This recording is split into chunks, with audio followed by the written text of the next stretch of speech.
Subscribe to our channel by clicking the subscribe button. Click the bell button and enjoy the latest uploads from our channel. बरतानवी हुकूमत ने मुल्क में जानबूझकर खांसने को जुर्म करार देकर 2 साल कैद की सज़ा का अंदिया दे दिया। पुलिस अफसरान और तबी अमले की तरफ खांसने वाले अब कानून के शिकंजे में आएंगे। मीडिया का कहना है कि मेल जोल से दूरी के हुकूमती अहकामात की खिलाफ वर्जी पर भी जुर्माने होंगे।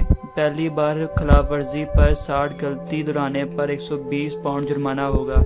इधर स्कॉटलैंड यार्ड पुलिस को इजाफी इख्तियारात दे दिए गए हैं। पुलिस किसी भी शख्स से घर से बाहर निकलने की वजह दरियाफ्त कर सकेगी। माकूल वजह न बताने पर जुर्माना आयद किया जा सकता है। पुलिस के पास गैर ज़रूरी कारोबार बंद कराने का भी इख्तियारात होगा।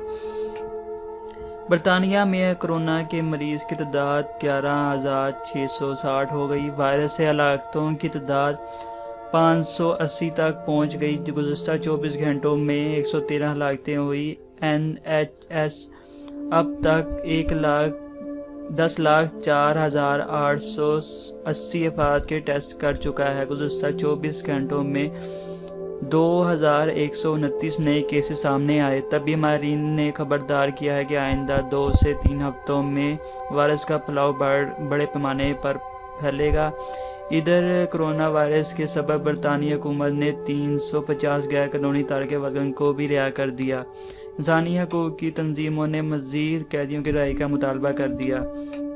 दूसरी तरफ बरतानिया भर में NHS के अमले को खराज तहसीन पेश किया जा रहा है। लोगों ने घरों से बाहर निकलकर खिड़कियों से 1 मिनट के लिए तालियां बजाईं। इसका मकसद अमले को बताना था कि हम उनकी खिदमत की कदर करते हैं। ये कैंपेन एक योगा टीचर की जानिब से सोशल मीडिया पर शुरू की गई थी, जो वायरल हो गई। Subscribe to our channel by clicking the subscribe button. Click the bell button and enjoy the latest uploads from our channel.